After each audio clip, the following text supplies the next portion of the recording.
Hi everyone, welcome to this video. So in this video, I will give you a quick review on lesson 16. So lesson 16 is a geometry lesson, so it's symmetry of shapes. So we will basically focus on two types of symmetry. The first symmetry is the reflectional symmetry, and the other one is the rotational symmetry. Okay, so let's start with some basic about reflectional symmetry. It's not very hard to understand. So take a look at this get ready question. Which one of the following figure does not have a lines of symmetry? Okay, so what is a line of symmetry? It means a line that cut the shape into two pieces. And if you fold that two pieces should fit perfectly with each other. So you can, for example, there is a rectangle. Then this is a lines of symmetry because this is basically the folding line, right? If you fold the rectangle in between, then you can make the two parts identical, and also they will overlap with each other perfectly, right? So this is what we call a line of symmetry. It's basically the mirror line. Okay, you try to make the two parts exactly the same, and if you fold them, they have to fit perfectly with each other. So which of the following figures does not have a lines of symmetry?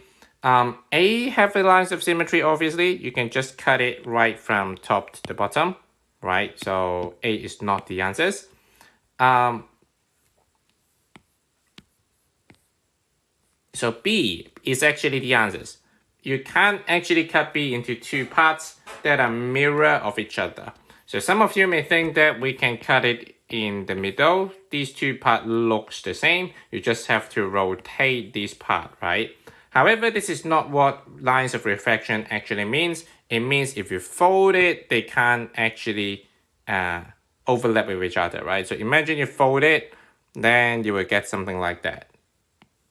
This section will be on the other side and will not be completely overlapping with the part on the right. So that's why this is not the lines of symmetry. So the answer is actually B already. But just use it as an example. You can see these is a lines of symmetry, right, for C. And this is also a lines of symmetry for D. So that's why only B don't really have a lines of symmetry. So the answer is B. Okay, and then let's do something similar. Which one of the following figure does not have a lines of symmetry? The answer is A. So you can see A, you can't actually cut it into two parts. That is a reflection of the other. So that's why A don't have any lines of symmetry. B has lines of symmetry, the vertical lines of symmetry, right? And then C also have a vertical lines of symmetry. And then finally, D also have a vertical lines of symmetry. Okay, so that's why only A don't really have a lines of symmetry. So the answer is A. Okay, so that's basically the concept of reflectional symmetry. So during the lesson, we will do more about reflectional symmetry. And at last, we will also do rotational symmetry.